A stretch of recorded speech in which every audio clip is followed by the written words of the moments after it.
tusimame kidogo.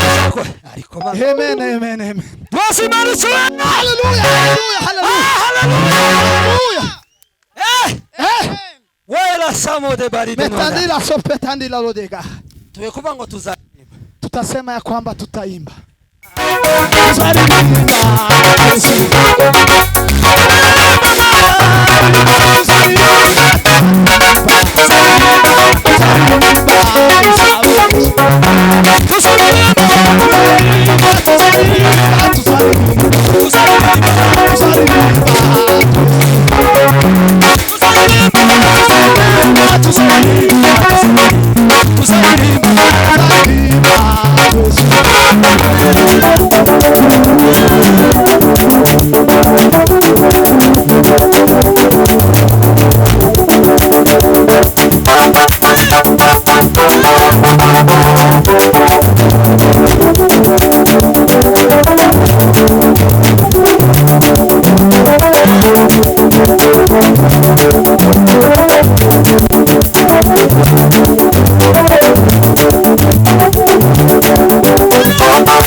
Keep on.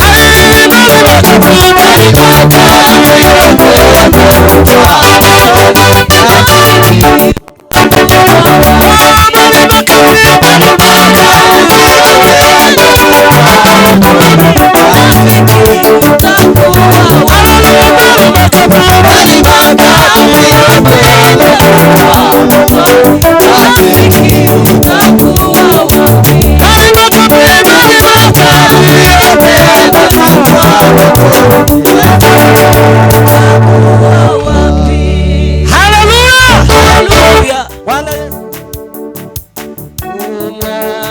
Mageze kwiremo wabambwe ku musaraba yaje kudukoranya be tubane mw'ijuru umwami ageze kwiremo wabambwe ku musaraba yaje kudukoranya be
Mchango wenu ni gani? Muimbe tafadhali.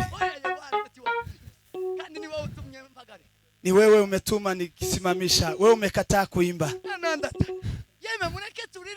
Mwache tuimbe ndugu. Ni hicho kimetuleta. Ngekuwa si hivi tungekuja tukaacha mwili sababu tunakaa hapa ni ili uimbe na wewe.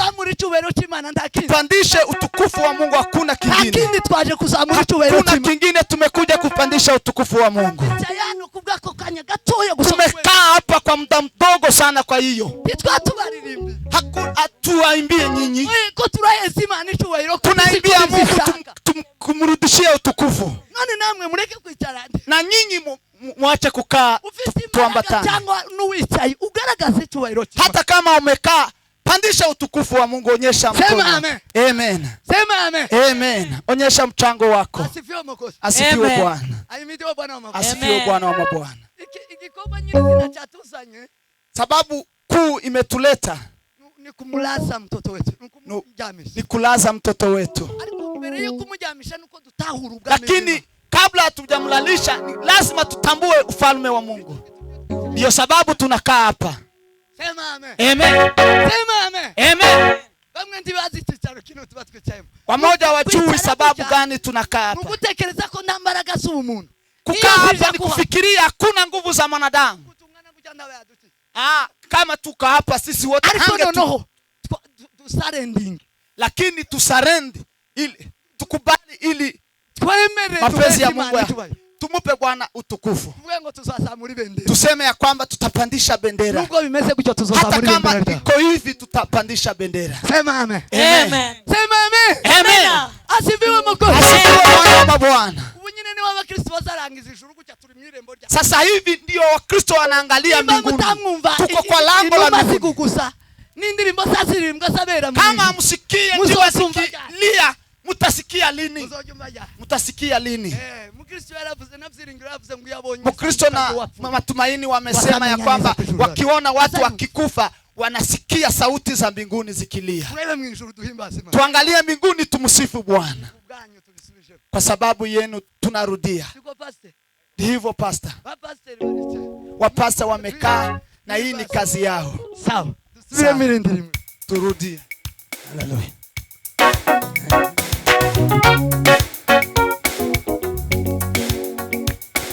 Hari gitondo cy'ubugingo,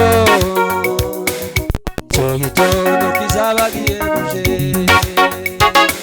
kizabamo ibitaramo, kizatarama mwangabera bose, kizaba kiyobowe kubera indirimbo zizaririmba buri gihe. Niyo bose ni umwana w'intama. Hari igitondo cy'ubugingo, cyo gitondo kizaba gihebuje, kizabamo ibitaramo, kizatarama mwabera bose, kizaba kiyobowe indirimbo zizaririmba buri gihe.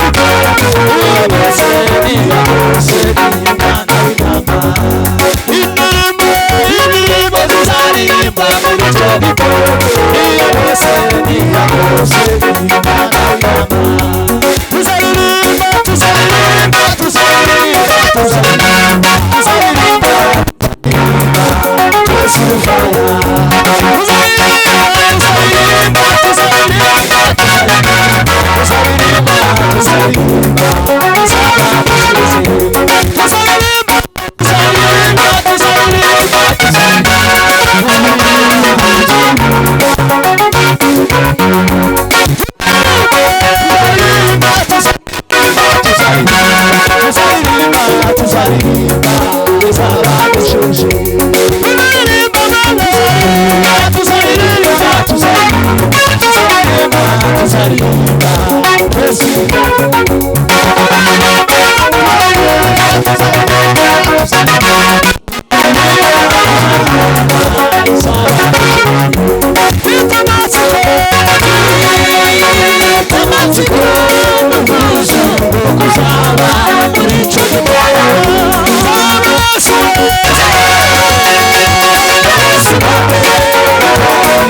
Musimame kidogo.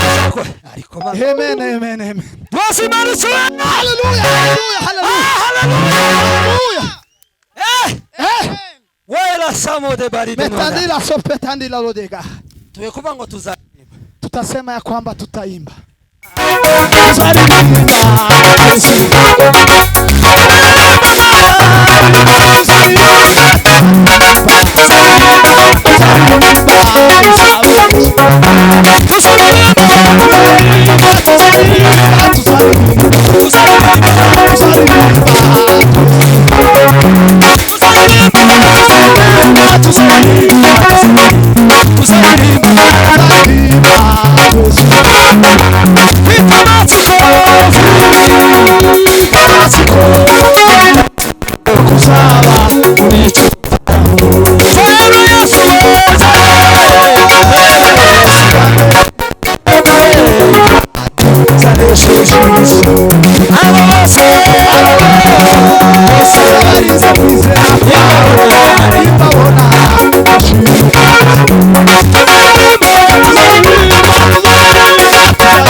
Makofi kwa Bwana. Amen, amen, amen.